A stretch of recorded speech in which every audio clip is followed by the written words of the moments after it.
Hey everyone, how you doing? It's a Friday. It's a mic talk. You guys have done it again. You've joined me here to get into the Word of God, which we're going to do in just a moment in Deuteronomy chapter 11. Yeah, that's the fifth book of the Bible, the last book of the Law of Moses, and we're going to talk about that here in just a moment. But I wanted to share with you some really exciting news. Song and Sword family, this is really cool. Today, Lord willing, I'm obviously pre-recording this. I'm home, Lord willing, when you see this. I'm home in the synagogue, and this afternoon at 1 o'clock, we are going to sign the contract to make the building on Jefferson Street Song and Sword's home base, our church, our building, our place of ministry. And so celebrate with us. We're so excited about that. And thank you guys for all that you've done. We couldn't have done it without you, your prayers, your support. We're praying together. Remember, we're in this thing together. So text prayer to that number on the screen. I'll pray for you. Blessed to be with you guys and be a part of this great journey, which is kind of what I'm going to talk about today. Some other exciting things. This Sunday at the Chateau at 9 and 10:30, we'll be meeting together. Hey, everybody's back in school.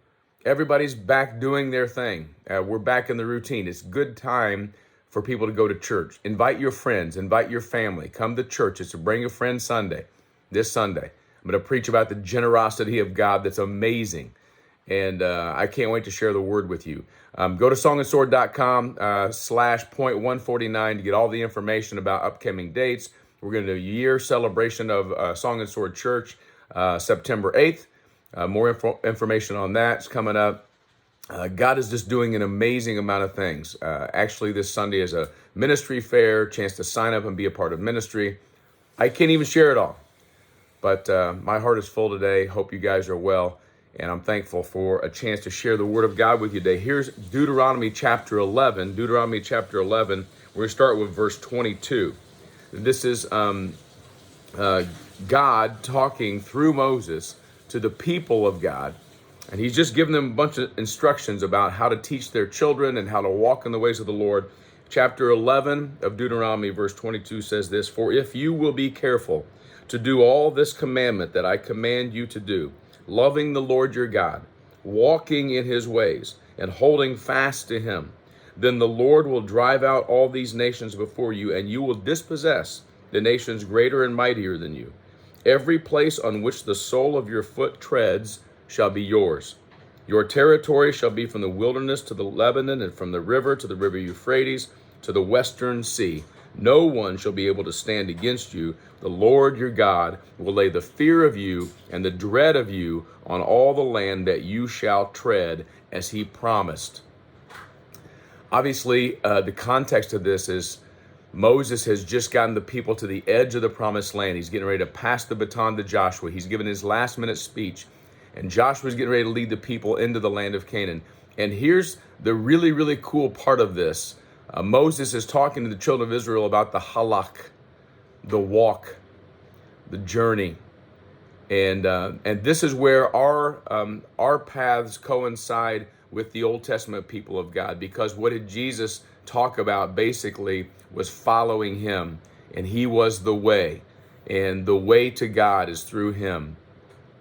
And it's also walking. It's talk that has to do with walking. What am I saying today? What I'm saying on this Friday is one step at a time, kids. One step at a time is a very biblical reality. Two things I want to say about this one step at a time. By the way, I just remember this. Rich Mullins had this old song, Step by Step. Step by step you lead me, and I will follow you all of my days. See, you get free singing sometimes on Mic Talk. But the point is that it's a journey.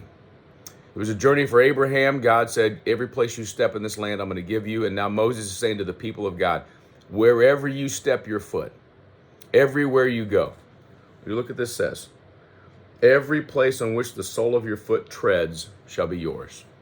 I wonder if in the name of Jesus and by his death, burial, and resurrection, and the victory that we've already won over this world, I wonder if every place we step today, every walk we go on, every step in the office, every step at school, every step in the neighborhood, every step on the treadmill, every step we take today, we claim it as a place that God has already conquered in Jesus' name. And we walk by faith today, knowing that God has overcome our enemies, just as he was going to overcome the enemies of the people of God in the Old Testament, our major enemy, Satan. That God has given us strength. He's put the fear in all of our enemies in this world, and he's overcome them. And what if every step we took today was a victory step? Because it's land that the Lord has given us. It's territory that the Lord has given us. Think about that today. It's kind of weird. Don't say it out loud. Don't walk through your office going, I claim this office. Just in your prayer time, and maybe some subtle prayers throughout the day, 15, 20 seconds acknowledgement saying, this is territory that the Lord has given me. And walk the walk today. Follow Jesus Christ. And we'll be back with you guys again tomorrow. Love you guys. So excited to be in this journey with you, and so excited to see that step by step, Song and Sword has grown into a place that we now, Lord willing, have a building. God bless you guys. See you soon.